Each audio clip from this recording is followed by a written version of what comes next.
చూసారు వాళ్ళ రాష్ట్రంలో ఎందుకు అంతగానో ఆవేశపడ్డాడో, ఎందుకు మళ్ళీ జైలు జీవితం గుర్తు చేసుకుంటున్నాడో. చెర్లపల్లి జైలు జీవితం వారికి అనుభవం కాబట్టి మళ్ళీ మళ్ళీ గుర్తు చేసుకుంటున్నట్టున్నాడు పాపం. మళ్ళీ ఎట్లా గాడికి వస్తా అనుకుంటున్నాడేమో, మళ్ళీ అక్కడికే వస్తా అనుకుంటున్నాడు, గుర్తు చేసుకుంటున్నాడు. అధ్యక్ష, మా జ్ఞాపకాలు మాకుంటాయి, వారి జ్ఞాపకాలు మాకుంటాయి. నాకు కూడా చెంచల్గూడ జైలు గుర్తుంది అధ్యక్ష. నాకు కూడా మీరాగురిగా నేను చెప్తా కానీ వాళ్ళందరికీ నాకు కూడా చెంచల్గూడ గుర్తుంది అధ్యక్ష. ఎందుకంటే తెలంగాణ ఉద్యమం కొరకు జైలు పోయిన అనుభవాలు. ఆయనకు చెర్లపల్లె గుర్తుంటుంది అధ్యక్ష, ఆయనకు అదే గుర్తుంటుంది అధ్యక్ష. పాపం మళ్ళీ యాద్ చేసుకుంటున్నాడు అధ్యక్ష.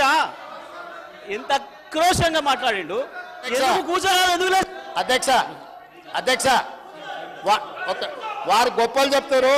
సూర్యాపేట రైస్ మిల్లులో దొంగతనం చేస్తే సూర్యాపేట మిల్లర్స్ పట్టుకొని సూర్యాపేట రైస్ మిల్లులో ఎవరిని చెట్టుకు కట్టేసిరో కూడా సూర్యాపేటలో చిన్న పిల్లగాన్ని నిక్కరేసుకున్న పిల్లగాన్ని అడిగినా చెప్తారు అధ్యక్ష. మిగతా వివరాలు మా వెంకటరెడ్డి గారికి ఒక 2 నిమిషాలు సమయం ఇస్తే వాళ్ళది ఎంత గొప్ప చరిత్రనో ఎప్పుడెప్పుడు ఏమేం చేసిరో తాతలు ముత్తాతల నుంచి మొత్తం లెక్క చెప్తాడు అధ్యక్ష. సార్